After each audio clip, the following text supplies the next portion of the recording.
Happy New Year! Happy New Year, friends. Welcome to 2025. Oh my God! That's what I did today. What did you do? I've been awake since 5 a.m. I got 1 hour of sleep.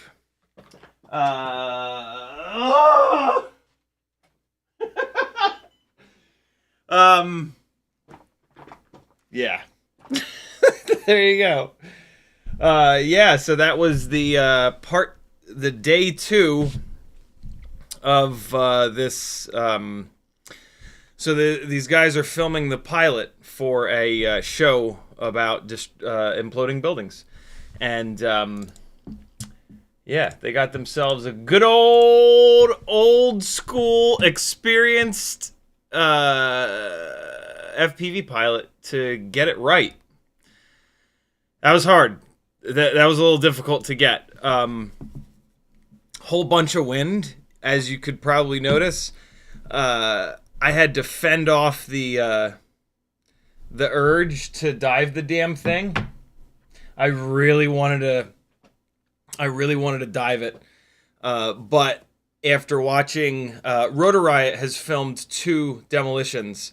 One of those 2, Drew dove the building, and he got like 1 second of cool like stuff flying past the 5-inch rig, and then once he was at the bottom, like, he can't fly into the destroyed building, And so he's just kind of flying away, and like the only shot is just like a little bit of dust cloud on the right side and then a little bit on the left side.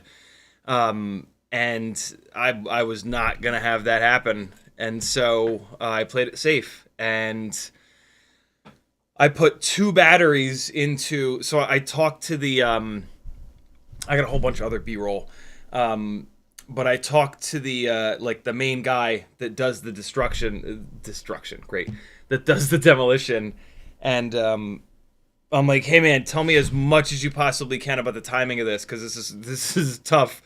And he's like, okay, you know, there's going to be a siren that sounds like this. So there's no countdown whatsoever. For where we were standing, we were like half a mile away. So they have this massive exclusion zone. And so I was basically, about a half a mile away. And he said, you know, at 2 minutes, there's going to be a siren that sounds like this. And he's like, at 1 minute, there's going to be a siren that sounds like this. And he's like, you know, there's going to be a big series of bangs. And then there's an 8-second gap. And then there's a huge series of bangs. And that second series is what actually knocks everything. And then the buildings are going to come down in like roughly 12 or so seconds or so. So, you know, like 20 seconds total, 8-second gap where not a lot happens, da-da-da-da-da. And so, got a bunch of B-roll, and then, what is this, glitter? No, it's tinsel. And then, spent 2 full batteries just charting the amount of time that it took me to launch and to get to a spot where, by this point, I'd already kind of decided to not dive it. I was like, nope, like, because of the wind, and because like we were flying the front of the building, where like, so my one idea, the only way that I could see diving it, right, was to come down the front, rotate into it, pitch back, and then let it get real low, and then full throttle out and back up. Does that make sense? So like if this is the building, right? Start the dive normal, like that, but then rotate through it, which I hate. You guys know that. And then pitch back like this to capture it. Wait until I got really low. This is the problem. I would have to get really low, right, to frame the whole thing, and then hammer the throttle, and then like that, right? But I was, again, like far, and there's buildings, and we were on the front side of the building. If I'd been flying the back side of the building where there was a big parking lot and not a lot of power lines and stuff, that might have been an option, but I wasn't. I was in the front, and then there were these like buildings in the way, and just like realistically, that would have been a recipe for fail-safing or just not catching it or whatever. And so I didn't do that. I said, you know what? I've got a perfectly clean shot just running straight up to the building. So yeah, I spent 2 batteries figuring out how long it takes me to get from where I was launching to the spot that I wanted to start the path from. Timed that out. And then I timed out the path. I found like landmarks. Like there was this perfect little 2 like scraggly ass trees that were like the perfect starting point, and just timed it out, and then like paid attention to the field of view, because I knew that dust cloud was I figured if I'm gonna do the safe path, I better damn well catch that dust cloud, right? Not just the building dumping down. And so I just kept doing it. I just spent, you know, those 2 batteries, just keep timing it out. 8 seconds, right? Like 8 seconds I've got before this thing starts coming down and the dust cloud moves out. I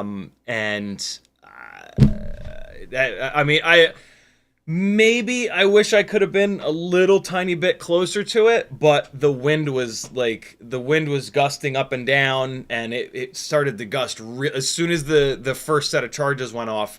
The wind started to really gust. I'm like, shit, but I already had the nose down, so like I can't just bury the nose even more. So I mean, I was in it, like, you know, put the nose down, and we're just in it. And I got close enough and caught that whole dust cloud. The TinyWhoop came back disgusting. The GoPro, the GoPro is still all dirty. I wiped everything down a little bit, but like there's still all this. Yeah, everything is just disgusting. ND filters are all gross. But yeah, everybody loved it. All the static camera operators were like, "Man, come on, they're not going to use any of our footage." And so yeah, that was wild. Here's the funniest thing. So when I was flying those 2 test batteries, like at first I was just counting in my head. I'm like 10. Or what? The first thing I started counting was how long does it take me to get from where I was launching to near the building. So I'm sitting there like 1, 2, 3, 4, and then I looked down in the bottom right corner of the DJI OSD, and I'm like, oh, of course, jackass. There's a there's a timer right there, you know, the timer that counts up for your flight time. Well, so I'm like, cool. I don't have to count. I just use the timer. And then so the first siren goes off, and I'm like, all right, cool. And I'm ready. I'm waiting for that second timer because like 1 minute was plenty. It took me about 40 seconds to get into position.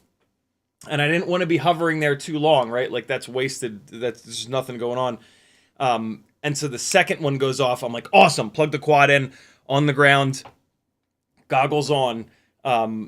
Anybody that's rushed a battery on DJI, old school DJI, knows that it says disarmed, and you don't really get your OSD until like there's like, I don't know, 15 seconds or 14 seconds. I'm usually pretty good about so I got really good at that timing, the timing of plugging the quad in and then it giving you the proper OSD from the cycle, the live broadcast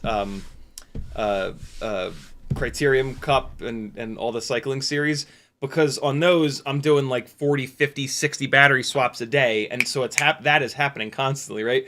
So I have like a pacing for that in my head, but the adrenaline was going, and I armed it probably like 1 second too early and took off, and I'm like, son of a bitch, and disarmed 0, 0, 0 the whole time. I'm like, well, all right, 1, 2, 3, but I was able to just count the 8 seconds out, and it was totally fine. But it was so fun. It was such a perfect example of like, you know, adrenaline accelerates time, and stress kind of accelerates time. So that I was staring at disarmed in the the goggles. I had the regular OSD, but the DJI, you know, baked in OSD was stuck on 0 seconds and disarmed. So yeah, that was super funny. And as you saw, like I still got there early. I was still like sitting there waiting for that first set of charges to go off. So I could have very easily waited another couple seconds and had proper OSD, but it didn't matter anyway. I put the nose down at the right time, and yeah, came out perfect. Not perfect, close to perfect. Everybody that I played it for was like freaking out.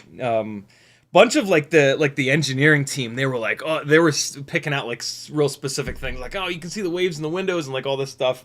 And so yeah, it went super, super well. The guys that are doing this show, they're blown away. The main guy is like, dude, I'm flying you around the world with me. So, I mean, we'll see. It's not a super high. They're shooting for Netflix. You know, Flow State was supposed to be on Netflix too, right? Netflix is hard, so we'll see. If they manage to get the pilot through and get the show on the Netflix, yeah, sure, they'll probably have enough budget. But I'm not gonna hold my breath. It was a fairly small kind of crew. We'll see. You never know. You never know when certain stuff does and doesn't make it. Having a, you know, $100,000 budget versus a $10,000 budget for camera crew and editing and that kind of stuff.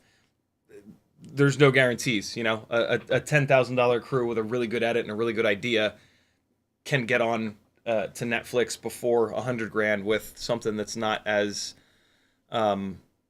whatever, clickbaitable, basically, you know.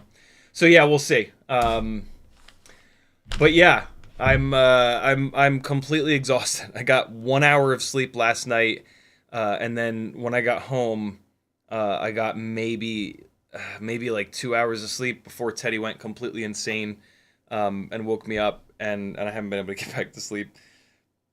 Although it kind of got, I couldn't go right back to sleep, and then I was like, I just gotta Iron Man this shit, and then I'll be able to get some sleep tonight. So yeah, that was my day. What did you guys do today? Happy New Year, you slimy sons of bitches. Frank Nicholas is first. LO, the Kiddison, Curtis Hayes, FPV Toast, Cole Powers, Cheatonian, Johnny V, McShaky, FPV, CBFPV, Douglas 6, Heiser Weiser, Every Day with Bruno, McMucus, Moss1, Skull 901, Rays, Cole Powers, T-Blood, Moss1, Hendrix, Freakazoid, P. Richard Scott. What's up, friends? Hey, it's the first of the month. As happens the first of every month, Patreon kicks a whole bunch of people off, so check your Patreon. Make sure you're still on there. I don't know what's going on with them, man. They are changing people from monthly renewals to single month, seemingly at complete random. It's super annoying. So if you want to be on my Patreon, which is the best way of supporting me, hopefully I've earned your $3 or more a month. Hopefully I've saved you some money. Head on over to Patreon just real quick and check if you don't mind. Because, yeah, at the beginning of every month, my Patreon goes drastically down, which is always a little bit scary. Because I do rely on Patreon the most to pay the bills and whatnot. So if you could check it, I would be greatly appreciated. Tell your friends, yo, let's get mad people in the Patreon, and then I'll test more stuff. How's that sound? CiottiFPV.com is the website where you can check out all the things that I'm up to, all the different ways to support me. There's the link to Patreon. Etsy has some really fun stickers and hardware. Fiverr, you can work one-on-one with me. This is the absolute best way to learn. One-on-one instruction is more expensive, but you learn a lot very quickly. And I would love to work together with each and every one of you. I can help you fly better. I can help teach you how to tune, and I can help you plan out a build that is just like absolutely dialed in perfectly for you. Teespring, I got some fun shirts and other random apparel. PayPal if you want to support me directly, but you don't want YouTube to take 30% from your super chat. And then there's a whole bunch of affiliate links here. Replace your bookmarks with affiliate links. Replace your URL bar suggestions with affiliate links. If not mine, someone else's. It helps us do what we do. And then you watch us for free on YouTube. Amazon, GetFPV, Pyrodrone, Erase Day Quads, Newbie Drone, Weebleed, BetaFPV, FPV Cycle, Hizingi, Oh My God, Brain 3D HD0, Flywoo, Emacs, Banggood, Camera Butter, AliExpress. And then there's some fun stuff down here that you might laugh at. We are going to be continuing with the camera testing tonight. Kevin Sumner made this awesome little mount, and we're going to use it. Oh, I got to get the right connect. Oh, balls. I might have to do a little bit of soldering. So we did camera testing before, but there were a couple of cameras on here that not many people are going to really run. And so we're going to revisit it, and I'm going to swap a couple of cameras in with the more sort of like realistic cameras that we would use on TinyWhoops. And yeah, then we should have like a definitive sample of all different cameras and what they look like. If Teddy doesn't quiet down soon, I'm going to attack him with the vengeance of 1,000 suns. He peed on the wall earlier. He threw up on the stairs. He's being a total dick. One of Azalea's friends, he's just decided he hates. And it's not cool. Like, it's not cool. He's a bad dog. Maggie got us a bad dog. What's this one over here? What's this camera over here? Oh, that's the pinch cam, isn't it? Yeah, pinch. This is that Foxeer Bing Bong. So yeah, there's slots for 2 more cameras here. We've got NBD Bee Eye, Caddx Ant, C03, BetaFPV C03, which was sort of like the unofficial winner last time. Runcam Nano3. This is the Foxeer Razor, and then this is the Pinch, the TinyWhoop Pinch. And so we've got 2 spots left, and I've got a bunch of I got a bunch of cameras floating around. So I'm sure there are 2 more Bing Bongs. Yo, I'm tired, bro. I'm so fucking tired. I can't even explain to you how fucking tired I am. Oh boy. I've not been sleeping right lately. I have had a really hard time sleeping. So this is a Foxeer Razor. And yeah, so we already have one of those. All right, so the Foxeer Razor is good to go. I do have a TinyWhoop ultra wide pinch. Here's the thing though. If you want, look, this is a meme camera. I'm not really gonna test this because like it's super interesting and they're not that expensive. So like if you love super wide angle cameras, by all means get this. But like this is a meme camera. Even Jesse, like he understands, like it's just for funsies. So we're not gonna test that one. We're gonna leave that one out. This is a bag of NBD Bee Eyes. Already got one of those on there. So we're good there. I thought that I had a camera in this box here that we would test. I was wrong. Oh, look at this. This is the driver that the TinyWhoop destroyed. Just so that you know, it's not that big. Just so you know, if you hammer a TinyWhoop into a speaker cone, it can break it. For sure, it can break it. This is absolutely TinyWhoop damage here, and there's a crack from the surround all the way into the voice coil.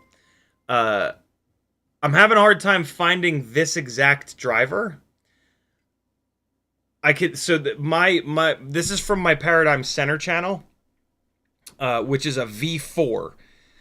I wasn't paying enough attention on eBay, and I just typed in the name of the center channel, and there was a driver, and I got it, and it's got a different cone design, and the outer diameter is a little bit different too. It's from a version 2. So that I'm not going to put that into the enclosure. The version 3, there's one up there for $40. It's got the same cone design, so I assume that the outer diameter is the same, but I'm a little bit worried. And so I've got an eBay alert for a version 4 driver. And in the interim, I actually just took E6000 and I ran a bead of E6000 on the top and bottom of the crack.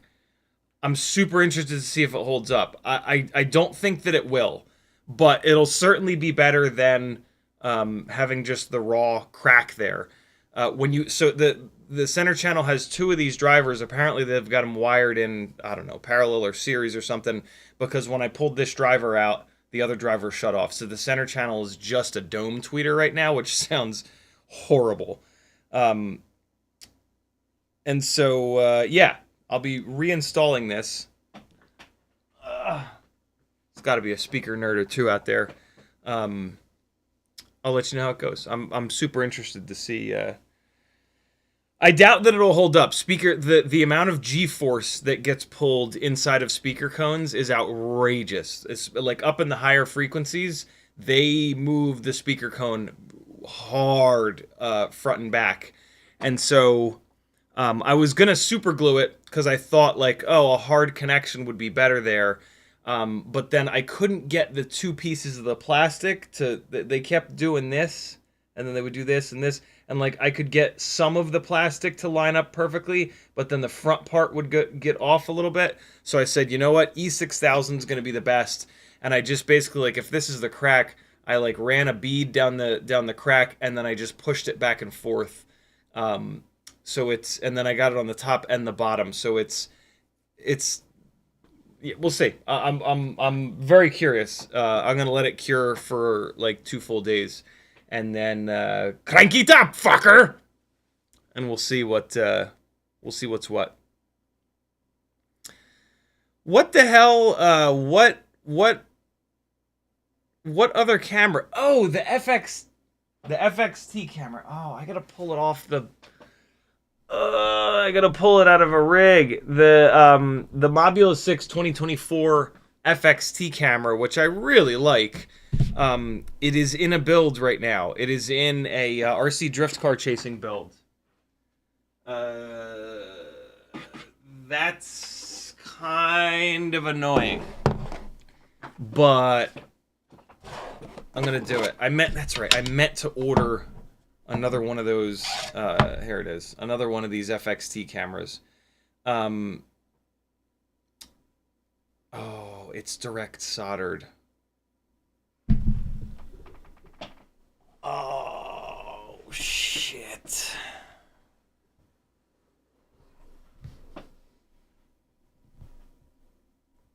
I'm just gonna hold the whoop up.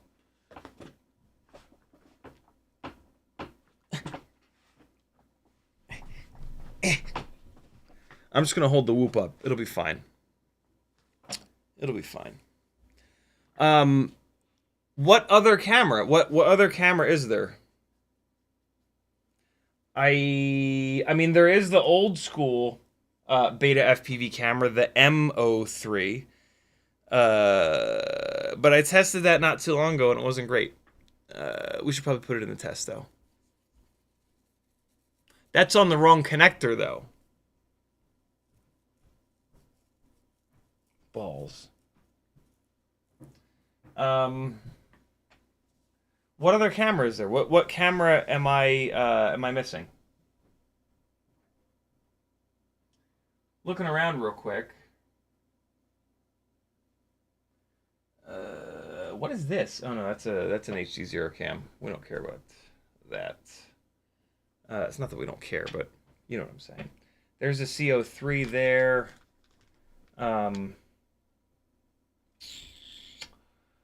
Shit. I'm so. Oh, here we go. Here. I got some cameras in here. Let's take a look.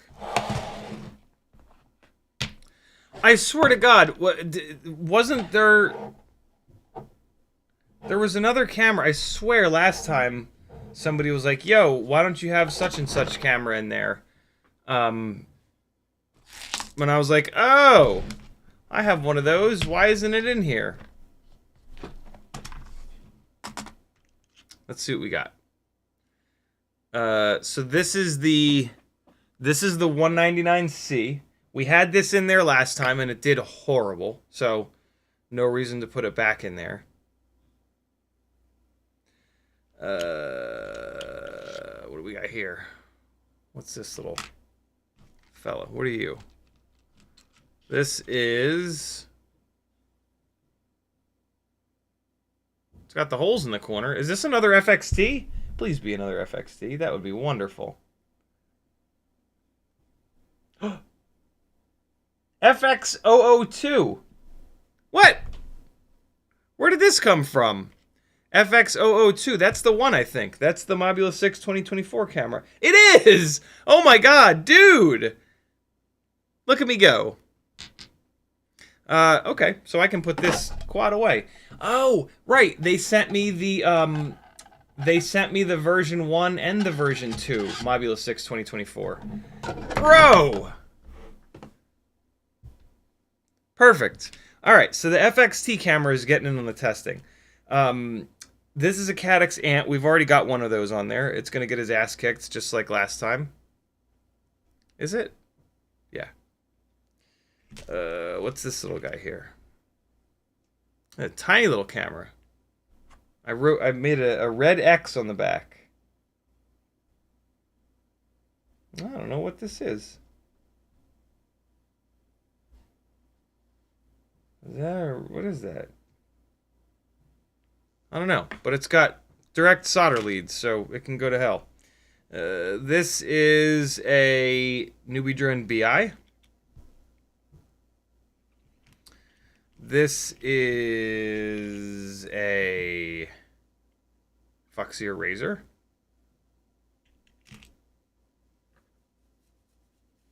Isn't there another Foxeer Razor floating around here? There is indeed. Okay. We've already got a Foxeer Razor in the test on the little thingy in the place. The thing in the place. And these are Caddx Ants as well. Why do I remember us needing to do a second round of this camera testing?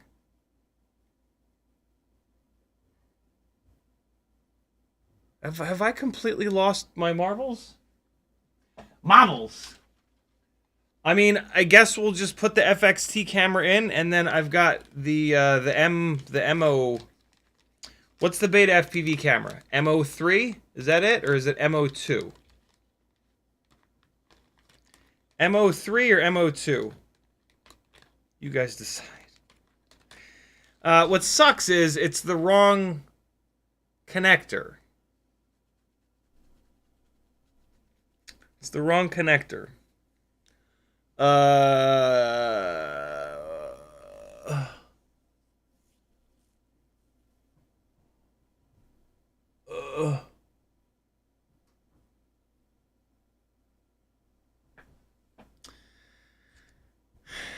Don't screenshot that.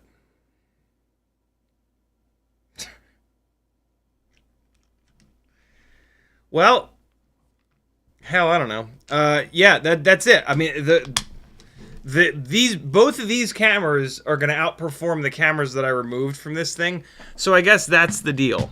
This is less of a part 2 and more of a what the part 1 should have been. And in order to do this testing, I just figured out what we're going to do. This is the matrix boarded rig. It's got red motors on it. I want I had a red and white build for a little while that I just thought was adorable because those are the colors in my logo. And I've been missing having a red and white build. And so we're going to convert this over. We're going to convert this over into a red and white build. And what's cool about that is the MO... Let me get the actual number. MO2...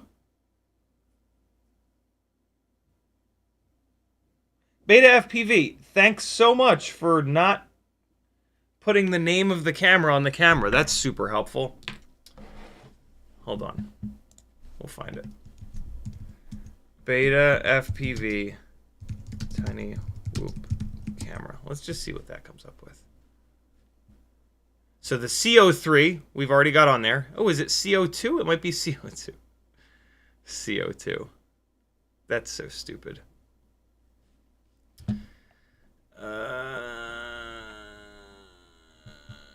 I think it is the CO2, man. It's square. It's not tall. Let's see. It's got that little bump where the leads are hooked up to.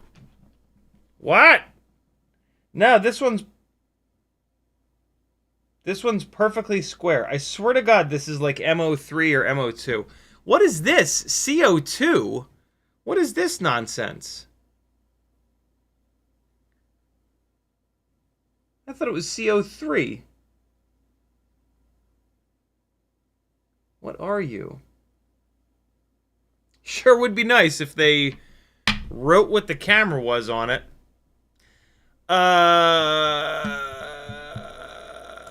Let's search their site for camera and see what we find. CO3. Let's open them all up. CO3, CO2. I don't have any CO2s. Look at that stupid connector on the back. That's ridiculous. It's definitely not the Cetus camera. It's definitely not the fetus camera. Oh, good. They don't have... I swear it's M. Can someone in chat know this? Please? What's the old BetaFPV camera? It's M. I swear to God it's M. MO3? BetaFPV MO. MO3. I told you! No, that's the VTX. Oh, hell. What is their old camera called?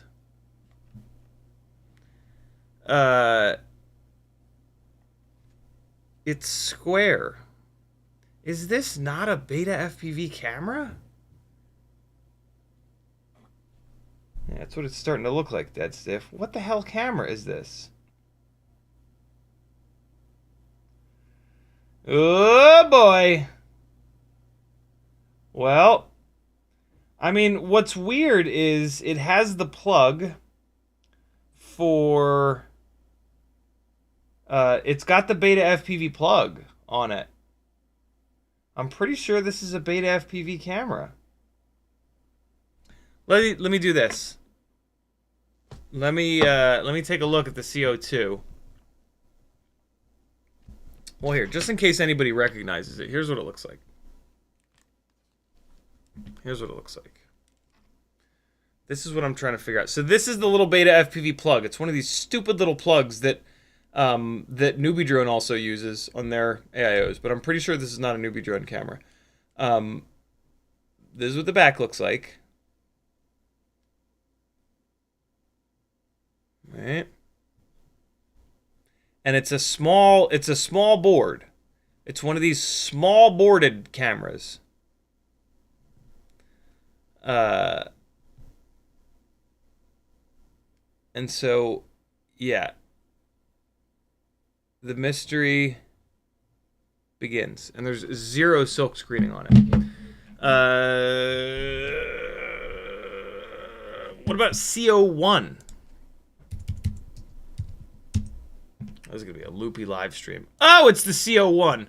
Look at your boy. Look at the big brain on Brad. I'm Brad. That's the one. I knew it was a BetaFPV cam. Yeah. It came with this canopy. Right. Okay, cool. So we're 2 generations old. It sucks. I mean, it's not a great camera. Look, 2019 Albert Kim is this is the C01 camera. Is that what he sounds like? I don't remember. I haven't watched one of his videos in fucking eons. This is... If you want like a good, solid, factual live stream, tonight ain't the night.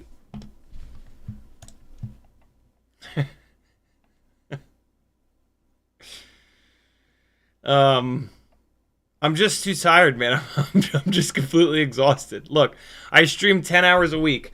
There are many other hours of live streams where I have a functioning human brain. Tonight's not going to be one of them. I'm not going to apologize either. I was about to say I'm sorry, but I'm not sorry. I do many hours of really solid live streams, and you know, support me over on Patreon or else. I don't know, man. I don't know. This is ridiculous. 2025. We are a quarter of the way to year 2100. Thankfully, I won't see that year. I will be but a distant memory by that time. Thank God. I don't know. I'm not convinced we're going to make it out of this year. But that's just me. What do I know? Prepare for the oligarchy, friends. It's gonna suck. Alright, here we go. Let's... Can you guys calm down, please? God damn. Bunch of loudmouths. Screaming and yelling.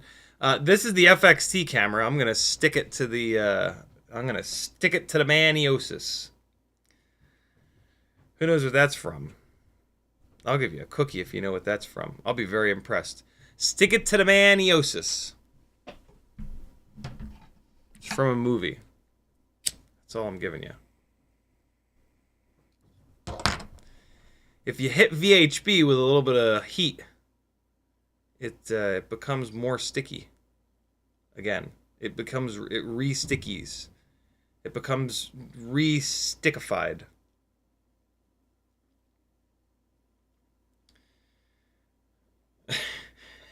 That's true, Cole. I'm super behind on chat because I'm brain dead today. I'm in like full blown sleep depth mode, for the record. It's been a bunch of.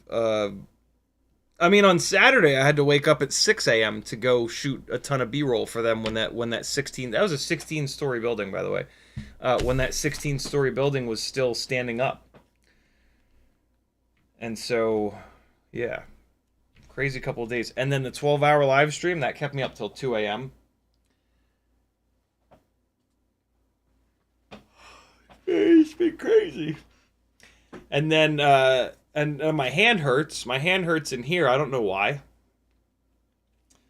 Tomorrow night, I'm filming the Christmas light show like I did last year. You guys remember that? Who remembers that? It's Six Flags. It's one of those Christmas light things that you drive through it. You pay like $25, and then you drive through a bunch of Christmas lights, and you're like, what the fuck did I just do that for? I could just drive around a neighborhood for free. That was not that much better. What am I doing with my life? But there's like thousands of people that do it. Aren't we some gullible shits? Bring the whole family. Give us some money. We promise it'll be a beautiful family bonding experience.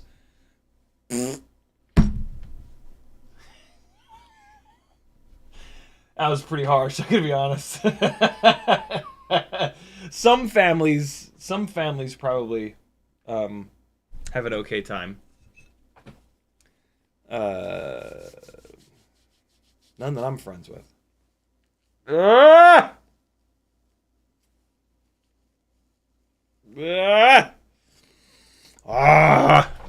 Okay. So, in the chat, you can type CiottiFPV, and then my name will light up in orange. You can do this. You can do this with each other. And if you want to get CBFPV's attention, in your chat message, type CB space FPV. And for him, his name will light up in orange. If you want to see what that looks like, because it's just thrilling, just type your own name. And then you'll see. It looks like this. But instead of CiottiFPV, it'll say your name here. And if the person didn't put an @ there won't be an @.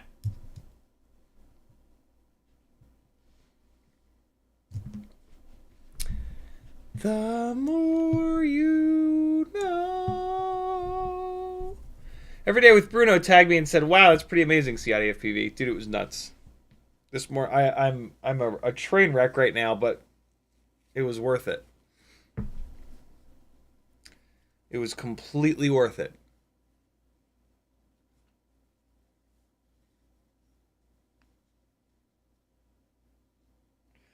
Moss1 says Happy New Year. They came for the FPV. They stayed for the snot rag Pope.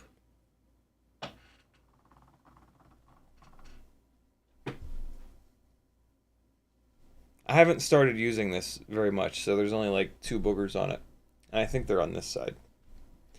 Raise FPV says Happy New Year, bro. Hey, I'm a few minutes late. Moss1 says Happy New Year. Happy New Year, cretins.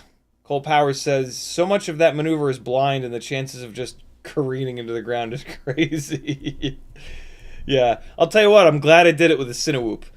Doing a building implosion dive with a 5-inch rig is a terrible idea. It's just too fast. You need something slow. It's a slow thing that happens. There's not much that 5-inch rigs do well. TinyWhoops are the answer for cinematic work. It's almost like they thought about when they named the damn things. Cole Powers also says, if you spend a lot of time racing, you'd have a real good sense of how long 8 seconds is. Moss1 says we need Teddy 3D prints. You'll get them, I promise. Moss1 says, Careful with the print filament. I'm sure that's not pet friendly. I'm not going to feed it to him. I swear. Lois says, "Do you see my dog submission for the sploot competition?" I did. I did. Lois has a big dog. I didn't know big dogs folded their back legs out like that. That's pretty hysterical. Cole Power says, "Clipping leads is faster than resoldering." That is true. That is true. McShaky FPV says, "What's the best way to cut off bolts that stick up too far in your frame?" Flush cutters? I'm going to go with flush cutters. Cole Power says, "Newbie Drone should not name the camera the B-hole cam. Hearing BI always makes me think the letters B-I. The letter B, the letter I." Dead Stiff says, "The CO2 is the old camera and the CO3 is their current camera. MO is their VTX." Good call, brother. Alley Cat says, "I'm new to FPV, but learning with my Pavo." All right, hold on. Let me not be a complete... Those of you that know me can handle this. But for new people, they're going to be like, what the hell is this guy on? Lack of sleep, that's what. It's not usually this insane. But look, I do this for 10 hours a week, every week. I've been doing that for like 3+ years. Sometimes it's going to be crazy. New to FPV, learning with a Pavo 20 Pro. I know it's not a TinyWhoop, but do you have any thoughts on it as a beginner drone? Here's my main thought. The first rig that you buy, it doesn't really matter. You just buy something, you buy something, you fly the hell out of it, hopefully, and you learn a ton. So like, don't overthink it is my main advice. Like just fly the hell out of it. At some point, you're either going to lose it or you're going to destroy it so bad that it's not worth fixing. It's all good. There's not a single person in FPV that's still flying their first rig. So that's actually a pretty decent first rig. I mean, you did well already picking that. Little bit annoying that it uses this super weird like 2.3-inch prop. That's not on you. That's the BetaFPV. You know, that's them. I don't know. It is annoying to me to do that because it locks you into one propeller and like, yeah, sure, you can technically run a 2-inch prop, but it's just no. And so that's on BetaFPV. They should not have done that. They should have made it either a 2-inch or a 2.5-inch. But yeah, you did well. Fly it. Just keep flying it and keep flying it and keep flying it. Your first year in FPV is just stick time. Spend absolutely as much time as you possibly can in the simulator. Velocidrone is my favorite. The physics are about as good as it gets. And then, yeah, for real world flying, just get as much in as you possibly can. In the sim, there's no anxiety. There's no risk of like losing any money or anything or hurting someone or something like that. And so the sim, you're going to really learn quick. When you fly for real, the main thing that you're learning is how to deal with that anxiety and nervousness. And it's real. That's like a real thing. I've seen people who absolutely shred in the simulator. And then when they fly for real, they're a mess and they get real frustrated about it. And it's like, well, yeah, you know, like you got something on the line and it's real. And like, that's a good thing. Like I actually get freaked out when people are not nervous flying for real. Those tend to be the people that hit someone in the face and give all of FPV a bad name. And so, yeah, it's all totally natural. It's all part of the deal. Welcome to the game. Be as stubborn as you possibly can. Try to make an FPV friend that will hold you accountable and prevent you from quitting, because there will be a point where you have repaired the same thing 14 times in a row and it's still not working and you go, you know what, this ain't worth it, I quit.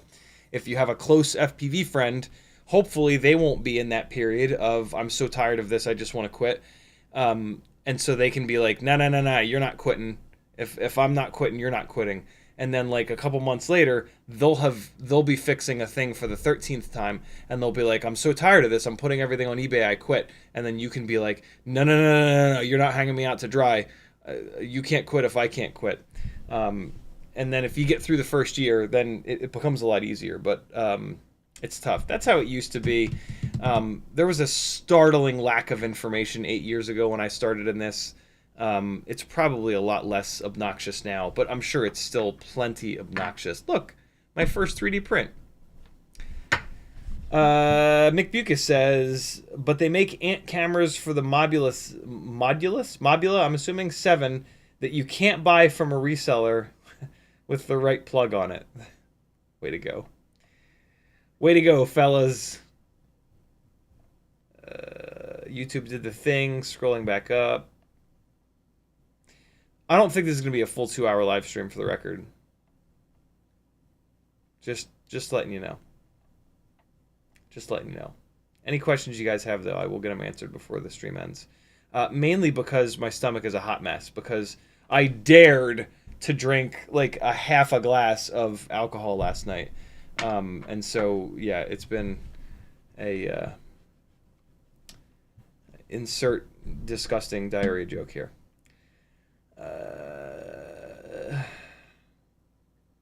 Cole Powers says, you might not live to 2100. Oh, yeah, we got that.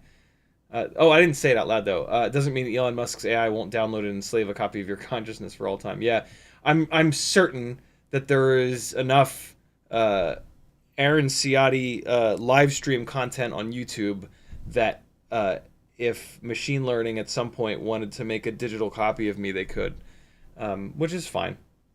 McShaky says, a.k.a. What is that? A.k.a.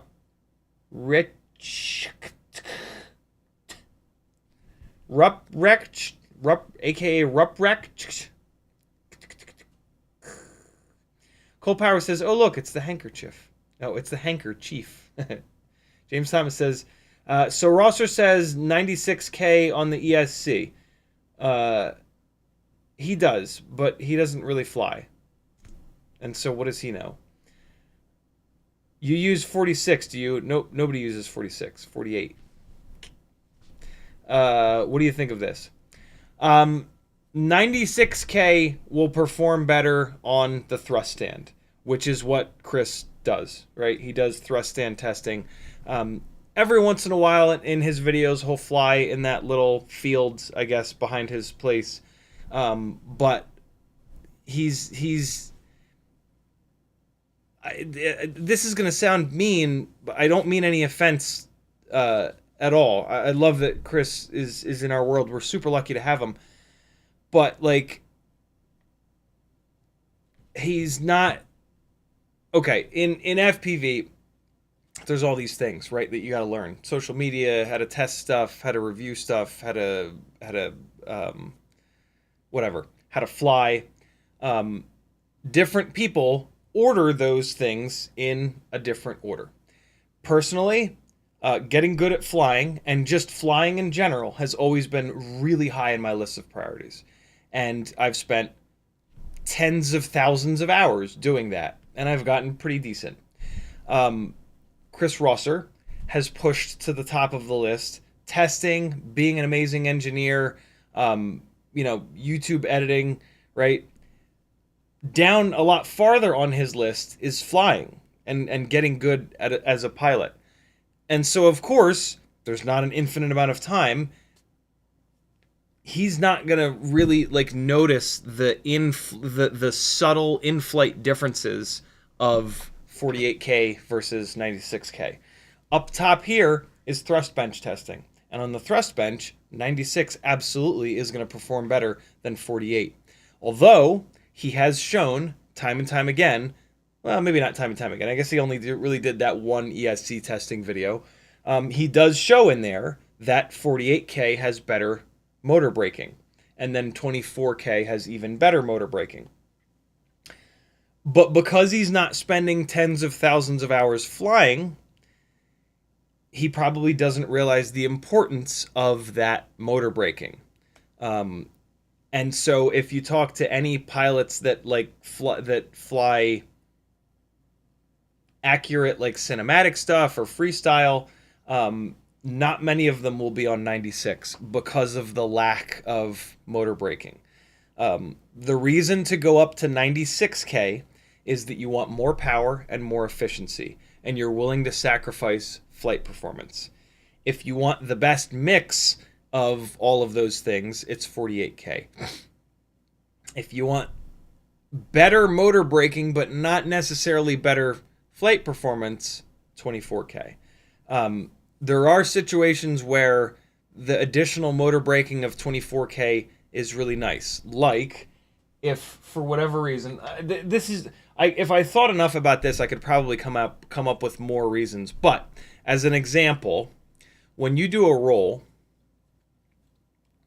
if you're doing a left roll, these two motors accelerate and these two motors break down. On 96K, your rolls look like this, because these motors make a lot of power and these motors have not much braking. On 48K, your rolls look like this. On 24K, your rolls look like this. It depends on how fast you do the roll. The faster you do the roll, the more this it becomes, because there's only so much braking. The motors can only brake a little bit, but there's lots of thrust that these motors can make. And so, for example, if you've got like a gap into a dive, right? So like these cubes, right? Like these cubes that I have hanging from the ceiling. There's basically a gate on the front, and then there's a dive. So I have to go through the front and then straight down. If I'm on 96, if I'm on 96K and the gate is here, I have to shoot all the way over here because it's going to roll like that because there's shit motor braking. And that's really hard to do accurately.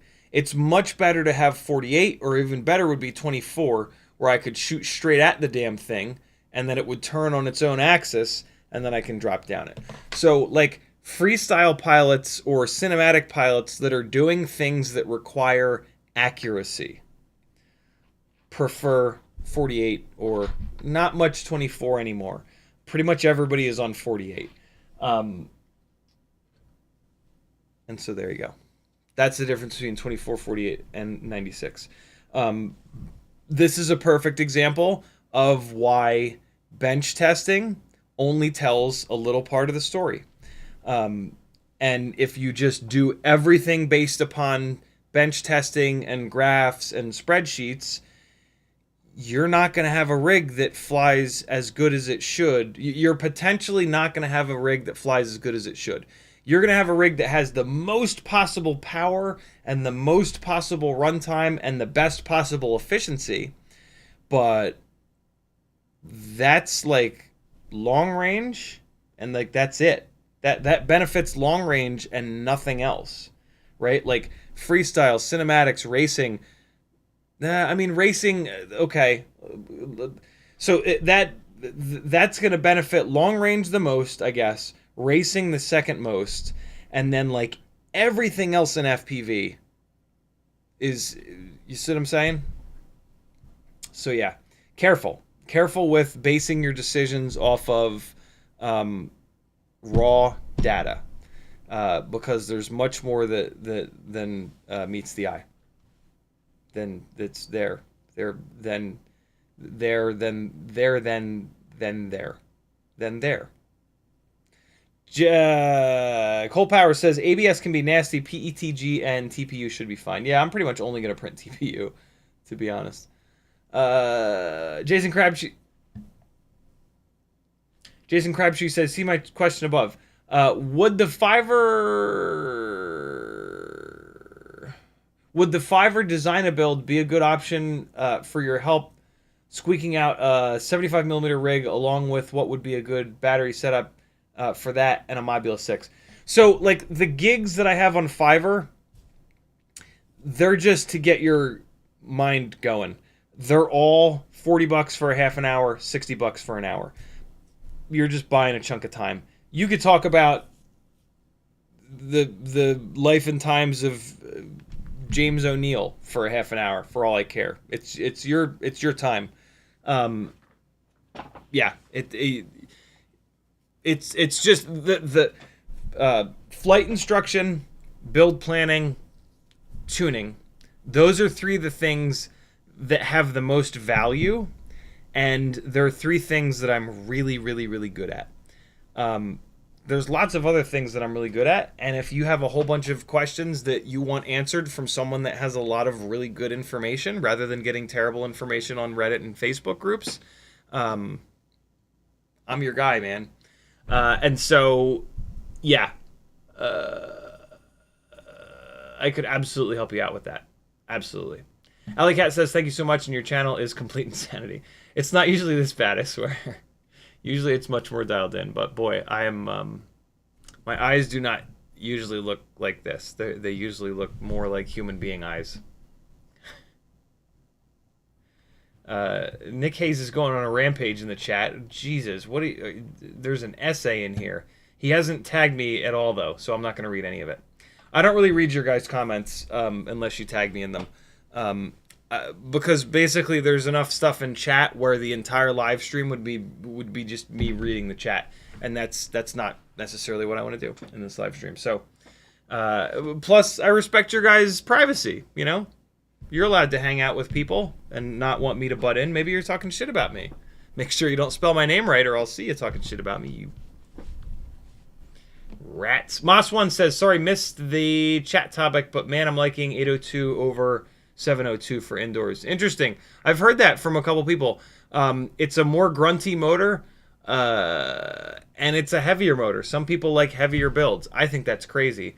But it really does depend. Like if you're trying to do really tight technical stuff like what I do, shedding weight is super important. If you're not trying to, like, you know, go upside down and backwards through a gate that's this big, it's not as big of a deal.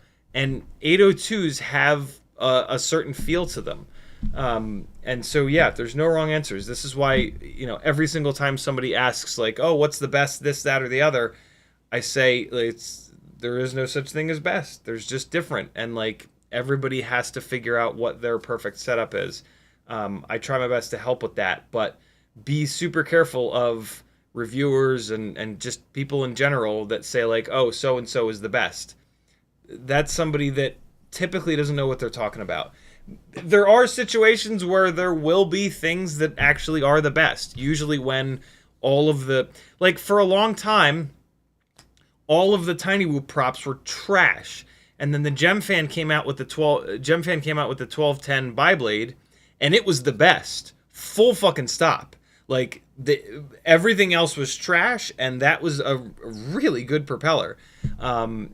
And so, like, every once in a while, there will be a situation where it's like, you know, this is the best. But 99% of the time, there is not. That is not the situation. So, yeah, be wary of that. Nick Hayes says, I'm just excited to have some company, brother. Just talking to the chat. Cool. That's all good. Go ham, dude.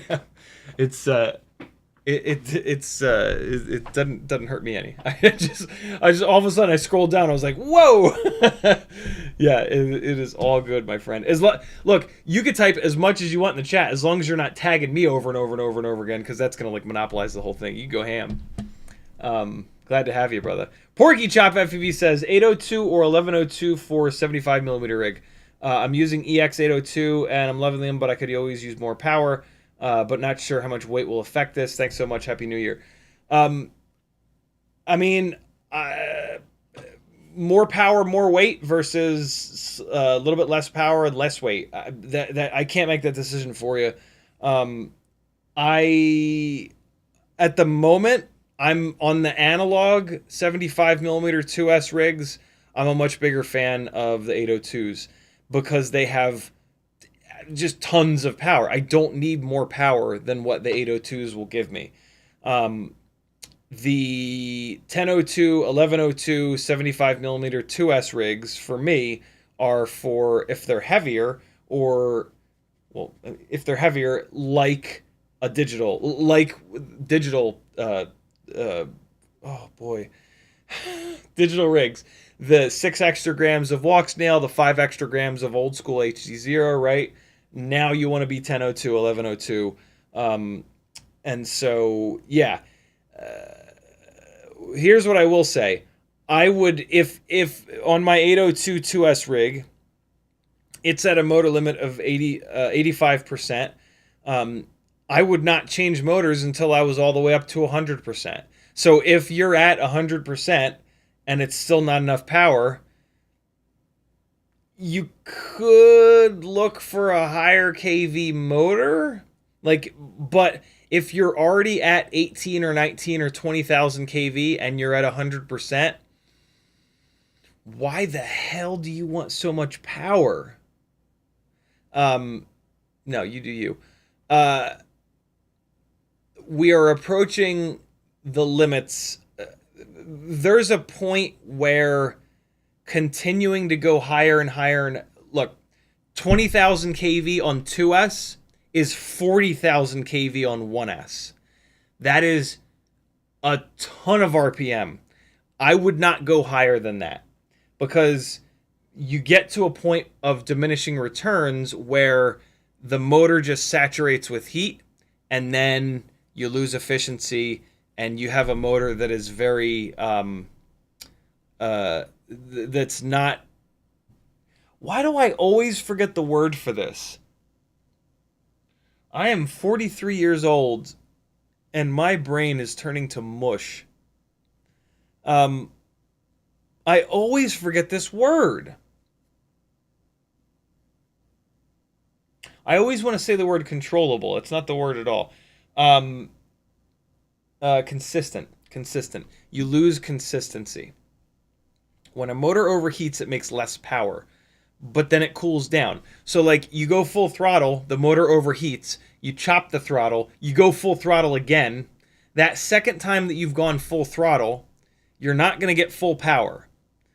And the amount of time in between those throttle bursts is going to be how it's going to cool down a certain amount, right? So you have a motor, a powertrain that's not consistent, and that sucks. That you do not fly well when you have an inconsistent powertrain, because basically, like every time you go full throttle, you don't know how much power you're actually going to get. So you're coming down the bottom of a dive, and you want to like play chicken with the ground and like just pull out of the dive like an inch off the concrete. You better have a consistent motor. If you come down there, if you've done that 1,000 times and you know the exact right throttle blip, but you've got this powertrain where the motor is a little bit too small of a heat sink, and on the way down there was a little bit of wind, and that made the PID loop kick the motors back and forth up to 100%, and you get to the bottom and your motors are a little bit overheated, and you do that throttle blip, guess what? You're smacking into the concrete, right? And so, like, that kind of thing becomes more important once you're a couple thousand hours into flying, right? Which, like, some people never even get to that point, which is fine. But, like, yeah, it's certainly not going to make you a better pilot having a motor, having a powertrain that is inconsistent, right? And so I never recommend that. That is a... You also lose efficiency. When the motors get too hot, the magnets get really hot, and they literally become less magnetic for that period of time that they're too hot. And so not only do you lose power, but you lose efficiency. And that's just eating into your runtime, and it's harder on the batteries, and blah, blah, blah, blah. So, yeah, there you go. Hopefully that helps. Quad66 is in the house. What's up, homie? If you guys are not subscribed to Quad66, get your asses over there. He's got some excellent content. Great black box tuner, great reviewer, just an all-around nice guy. Go check out his channel. One of the very few micro oriented channels with like really, really, really good quality content. Get over there. All right. Let's swap this build over to the white frame and the white bing bong so we can test the C01 camera, and we'll knock out this camera testing. Does anybody care about the camera testing?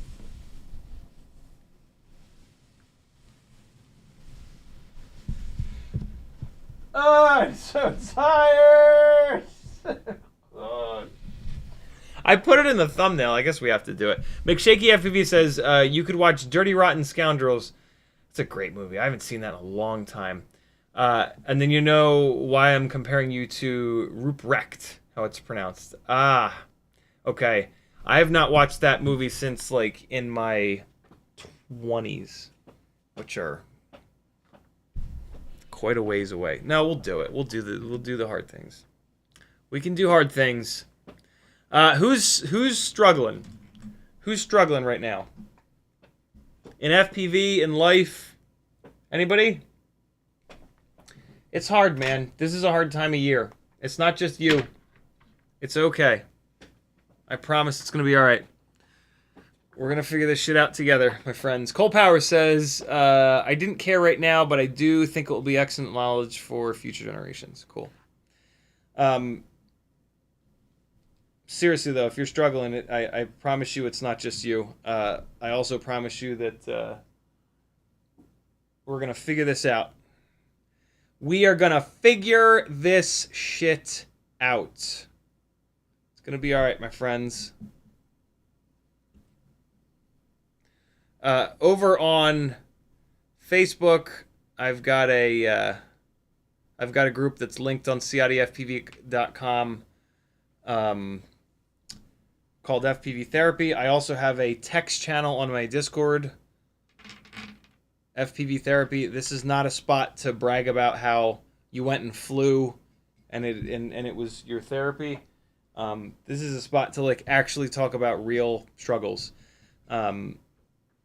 I've suffered with crippling anxiety and depression for pretty much my whole life.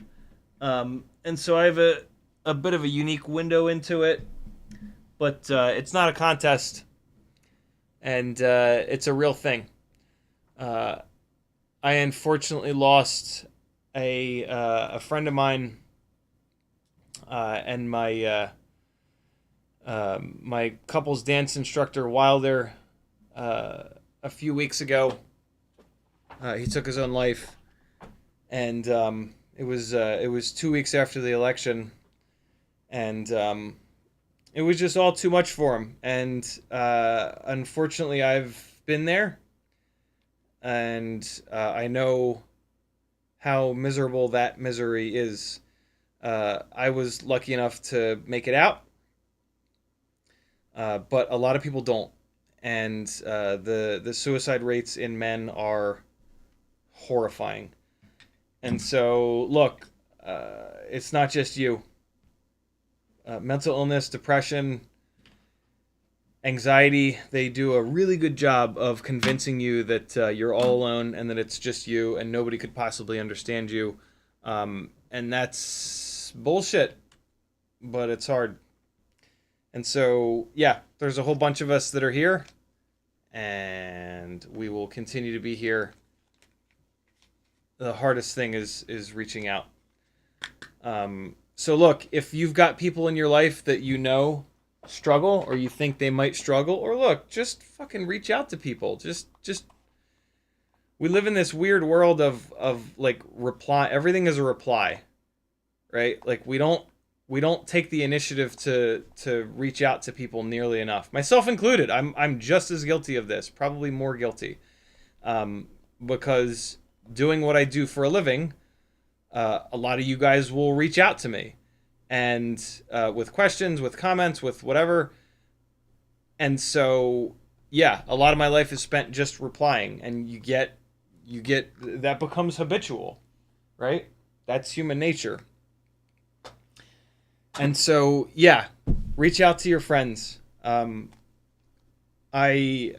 will forever regret that I didn't reach out to Wilder more, and that I didn't go to his last 2 dance classes, and that sucks. And like, you know, if I had reached out to him more, and if I had gone to that class, it probably wouldn't have been any different. But I would like to have seen him twice more. I would like to have talked to him a little bit more. And it's over now. You know, there's no going back. And so, yeah. Do it. Reach out to some people. Especially if you know that someone in your life struggles with mental illness stuff. Seriously, check in with them. Put something on your phone that pops up like once a week, once every other week, that just says, you know, call Jim or text Jim or something.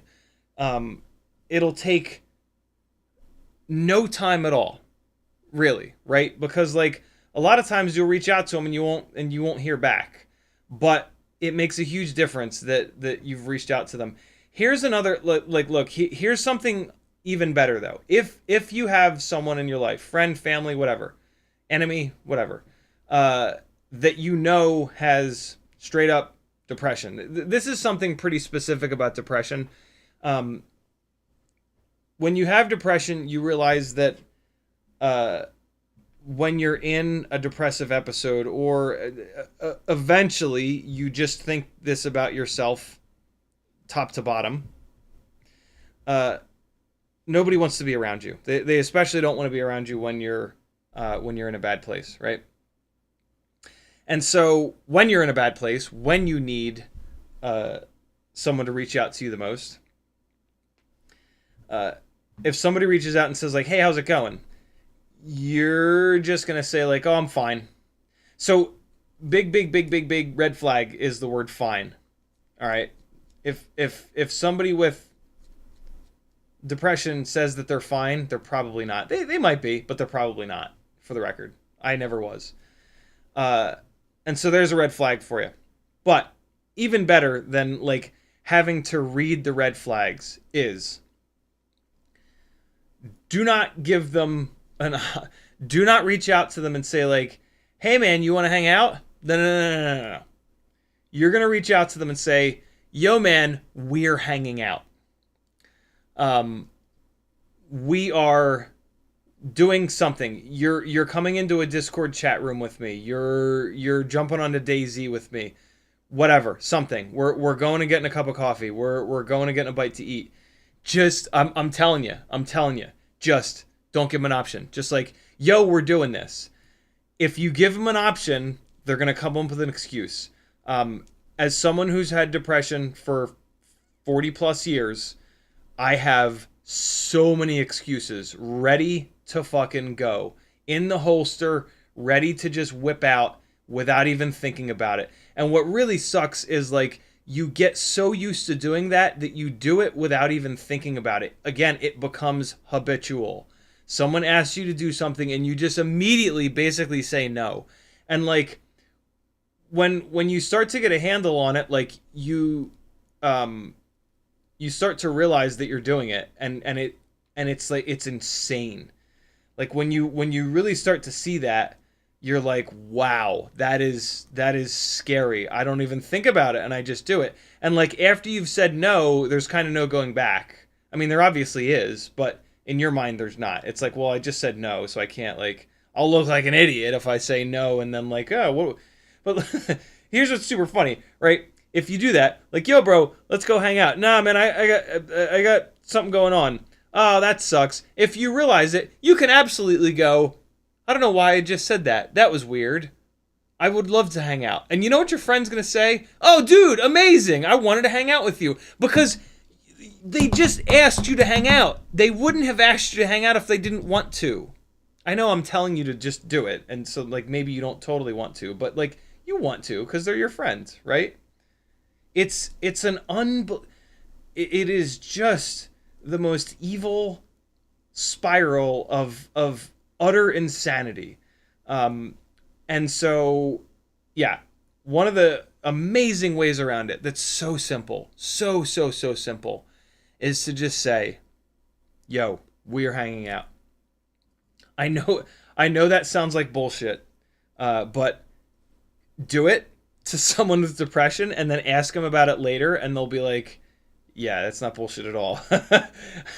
I was feeling like shit. I really didn't want to go out, but you said that we were going out, and so I just said okay. Right? Like they're in a bad place. They're kind of like beaten down already, and you're just like, "Yo, we're going out." And they're just like, "Okay." And that's exactly what they need. I mean, that's not the end of it. You can't do that one time and then they won't have depression anymore, but still like yeah. Um Depression is a, you know, the term mental illness gets thrown around a lot, but it's really important that like the second word there is really important, which is illness. Like it is an illness like other illnesses. It unfortunately does not go away. You can do things to put it into remission, but you're kind of stuck with it for the most part. There's some really interesting stuff with psychedelics and ketamine and things like that, but of the folks that I've talked to that have been through that stuff, it provided some relief, but it's not there's not a fucking pill. I mean, there are pills that you can take, but they have some pretty nasty side effects. There's not a pill with no side effects that you can take that just makes depression go away. You're in it probably forever. Again, there's lots of stuff that you can do to manage it. I am living proof of that. Literally living proof of that. But it's hard, man. It's fucking exhausting. It is exhausting, and there are not many people that are willing to continue to show up for you because it's hard. It's very hard.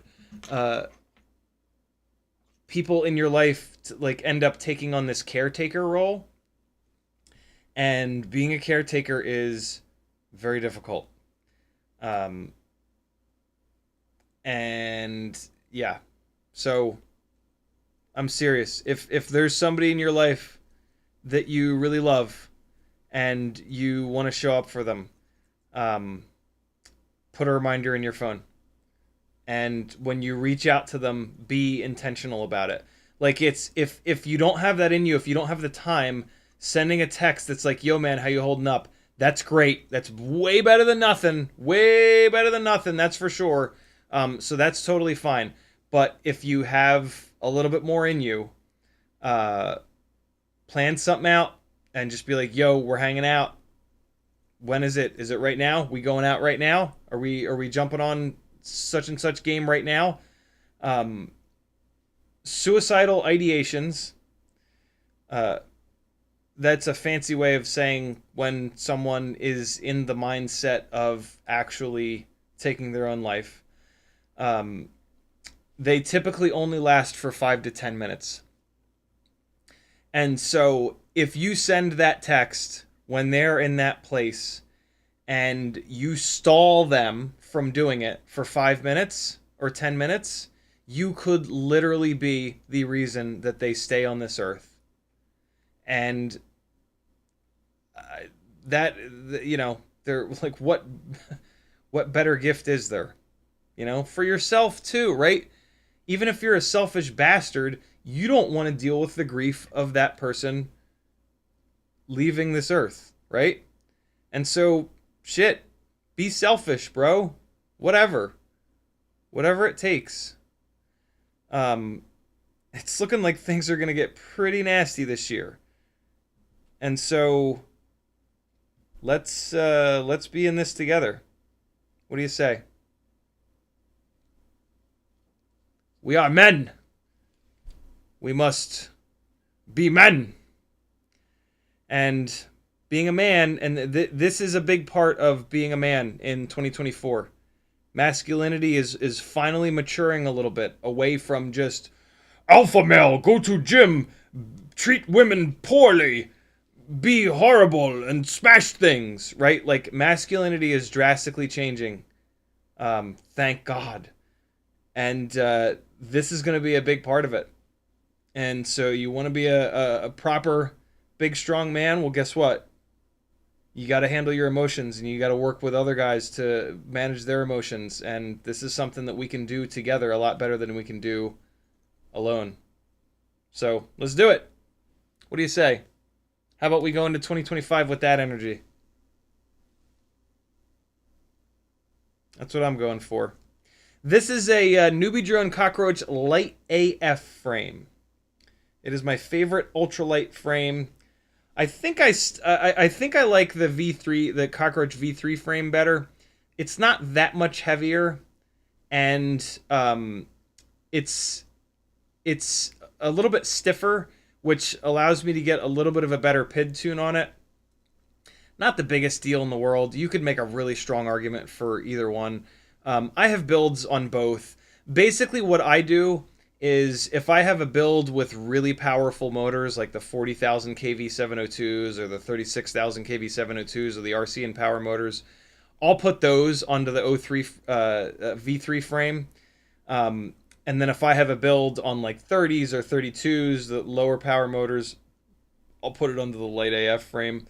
I bought a bunch of the Light AF frames not too long ago, and so I've been using them on a bunch of builds here, so that's kind of out the window. I mean, this build, for example, I think is 40,000. Yeah, this build's on 40,000 kV motors, and I'm putting it on the Light AF frame. So it's not like a hard and fast rule, but like if you're really struggling between those two frames, that's a way that you can make your mind up. It's one of the. It doesn't really matter. If you're using one of those two frames, you're using arguably the best frame that's out there. And so, yeah, don't overthink it. Build it, fly it, break it, repeat. I'm going to get caught up on chat in a second here. But let me just keep my head down and knock this out for a minute to get a chunk of this work done. And then we can fire these cameras up, and we are going to fly a couple of batteries as well. I think I put hashtag 6 batteries in the stream title. If you're somewhat new here, hashtag 6 batteries is fly 6 batteries a day, every single day. If you do that, you will become a much better pilot, and you will have a lot of fun. Go figure. 6 batteries a day is a really nice round number that anybody can do. Absolutely anybody can do that. With a TinyWhoop inside the house, that'll take you like 20 minutes, 25 minutes. That is a totally realistic amount of time to dedicate to FPV every day. If you do nothing else, it's a great thing to do every single day. And if you do it every single day, I promise you, you will be like a way better pilot a couple of weeks from now. The consistency of flying 15 to 30 minutes a day is unbelievable. Flying FPV is super hard. With super hard things, consistency and repetition are massively important. I've instructed a lot of stuff over the years, and if there's one, like when I have a student that goes home and practices, I can tell within like the first 30 seconds the next time that I see them or work with them. It is absolutely staggeringly obvious. And that's it. Like, period. The end. You want to get better at something? Do it over and over and over again. It is like, yes, being intentional about it helps. Not just ripping balls every single time you fly, and sometimes being like, all right, for this whole battery, I'm just going to do power loops. That is super helpful. But if you just rip balls and just have fun, but you do it consistently, you're going to get really good. And getting good at FPV is a special kind of magic, because when you get properly good at it, you no longer have to think about what you're doing.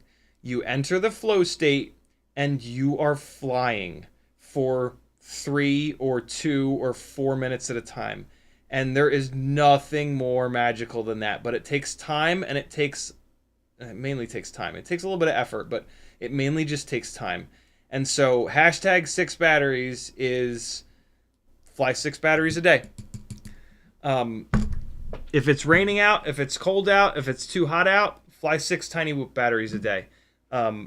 it will make you an outrageously better pilot. I promise you. You will be blown away at how much better you get at flying FPV, regardless if that's CineWhooping or 5-inch or long range or whatever. Putting 20 to 30 minutes of stick time in every single day will completely change the game for how good of a pilot you are.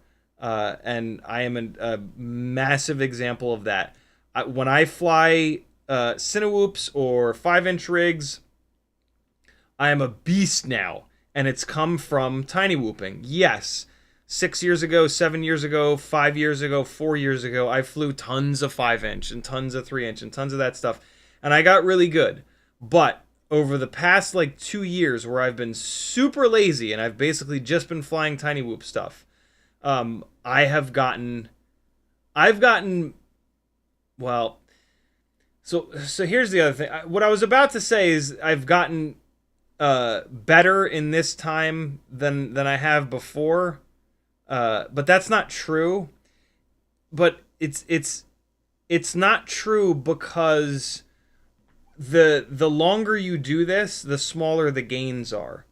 It's like that with everything, right? The better you get, like when you're new at something, if you spend a few hours, you get a lot better, right? And so it goes like this, but then over time, right? It's like one of the analogies we used to use in the sales world was like low-hanging fruit. When you're new at something, you're grabbing all that low-hanging fruit. It's super easy to get. It's right there. You don't have to like get up on a ladder.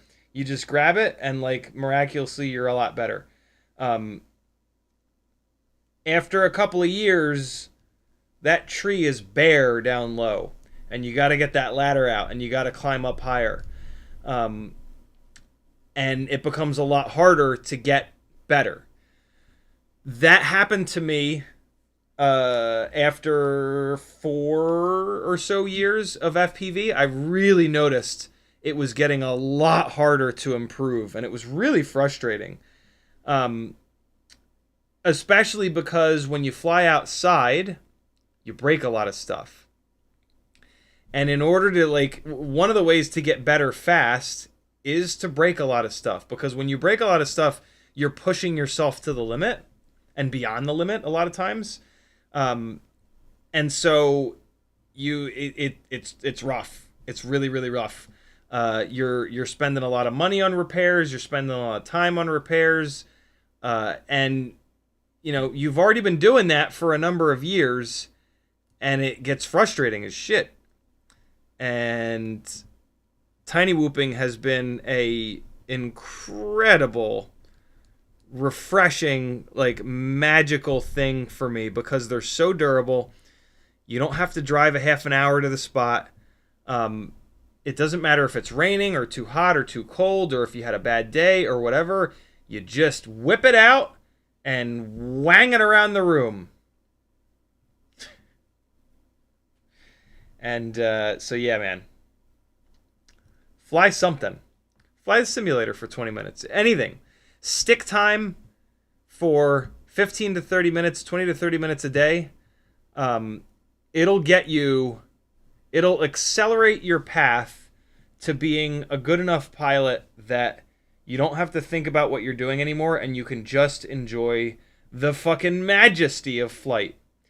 And it really is incredible. And like as you get better and better and better and better, it's just as incredible. It's almost more incredible. Like when you get like really, really good, you would think like, I don't know, some stuff in the world, like it doesn't, I don't know, it plateaus a lot easier. The skill ceiling is so high with FPV. There's so much that you can do. There's so many crazy tricks. There's so many, you know, gaps that are just small or in like an awkward position that like, man, the possibilities are just endless. And it's very unique in that way.